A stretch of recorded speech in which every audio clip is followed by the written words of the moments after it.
Yang namanya Apple akhir-akhir ini kalau ngerilis produk baru tuh ada aja yang ngebully atau ada aja yang ngeledek. Dan yang paling terakhir terjadi itu sama MacBook Pro 2022. Nah sekarang gue berkesempatan buat unboxing dan nyobain langsung laptop ini. Dan shout out dulu buat Studio Ponsel yang udah ngirimin produk ini.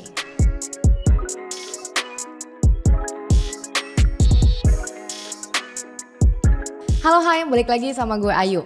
Oke, jadi yang mau beli laptop ini di Tokopedia tuh udah gue cek, itu stoknya banyak banget. Tapi pertanyaannya, kalau mau beli ini tapi lagi tanggung bulan nih gimana nih? Nah ini ya, enaknya kalau jajan gadget di official store di Tokopedia itu tiap tanggal 13 sampai 24 akan ada flash sale sampai 90%, ada cashback dan sampai ongkir juga gratis 100%. Jadi langsung aja gaskan ya. Balik lagi ke laptopnya, kalau sebelumnya udah pernah pakai MacBook Pro M1, nah kita bakal ngerasain dejavu total karena memang secara pandangan pertama laptop ini itu adalah laptop yang sama dengan MacBook Pro M1. Desainnya sama, dimensinya sama, material bodinya sama, warnanya pun masih sama, masih ada touch bar juga. Ya secara fisik ini memang laptop yang sama dan jujur ini agak membuat gue kecewa. Tadinya gue berharap si Apple mau berbaik hati ngasih penyegaran yang mana pasti akan membuat laptop ini terasa jauh lebih baik. Hal yang gue sayangkan pertama adalah keterbatasan portnya. Ini memang udah jadi masalah klasik MacBook Pro M1 yang akhirnya bakal kembali kita temuin di MacBook Pro M2. Cuma ada jack audio sama 2 port USB-C yang salah satunya bakal sering dipakai buat ngecas. Lalu yang kedua yaitu desain layarnya yang mana bezelnya kok ya masih rebel karena ini kan udah tahun 2022, bahkan laptop-laptop Windows under 10 juta pun bezel layarnya udah tipis-tipis. Rasanya agak gimana gitu kalau lihat bezelnya terutama yang atas tuh tebel banget sendiri. Menurut gue ini akan lebih menarik kalau dikasihin poni kayak MacBook Pro 14 aja. Tapi di luar dua hal barusan, gimana pun juga MacBook Pro M2 ini tetaplah MacBook Pro. Tetap jadi line up laptop Apple yang mewah, non-premium, solid dan tentunya berkualitas. Kabar baiknya harganya pun masih termasuk oke ya, start di kisaran 21 jutaan. Mirip-mirip lah sama M1 dulu. Ya, tapi ada juga deh fitur tambahan yang dikasih Apple di laptop ini.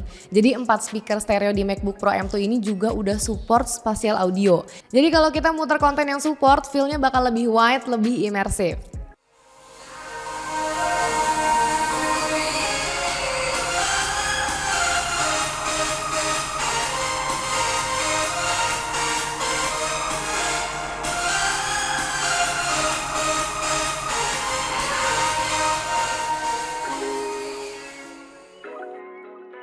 Sedangkan upgrade esensial yang ditawarin Apple di laptop ini apalagi kalau bukan chipset dari tadinya M1 naik jadi M2. Kelebihannya speed sedikit lebih tinggi dan GPU-nya udah 10 core bukan cuma 8 core. Sayangnya kami di kantor udah nggak punya MacBook Pro M1 jadi nggak bisa bandingin langsung. Tapi kalau kita googling udah banyak banget perbandingan performanya termasuk buat benchmark. Kesimpulannya performa komputasi M2 lebih baik sekitar 20% dibanding M1. Bukan angka yang jelek mengingat perbandingan harganya juga kan gak beda jauh. Tapi kalau buat yang sebelumnya udah pakai M1 mungkin akan terasa gak worth it buat upgrade. Better ambil MacBook Pro M1 Pro 14 inci aja sekalian kalau emang pengen dapat peningkatan signifikan. Dan seperti yang gue bilang di awal tadi, MacBook Pro M2 ini lumayan banyak dapat kritikan atau bahkan bulian. Penyebabnya ini karena dibalik gembar-gembor segala upgrade yang dibawa, ternyata speed SSD-nya malah lebih jelek.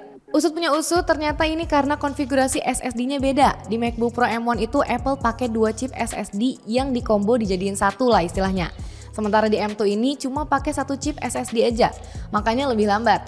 Tapi katanya ini cuma kejadian di varian 256GB aja. Kalau varian 512GB kayak yang gue pegang ini aman alias nggak lebih lambat. Ya paling itu aja sih yang perlu di highlight dari sebuah MacBook Pro M2 2022 karena sejatinya ini adalah laptop dengan casing yang sama kayak MacBook Pro M1 2020. Peningkatannya pun gak banyak ya, sekitar 20% untuk CPU dan dukungan spasial audio di speakernya.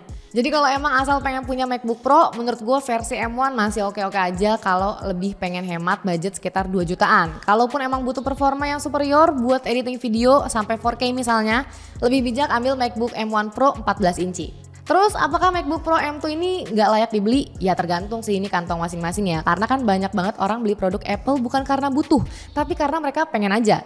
Jadi kalau kalian memang pengen dan ada budgetnya, sikat aja, kenapa enggak?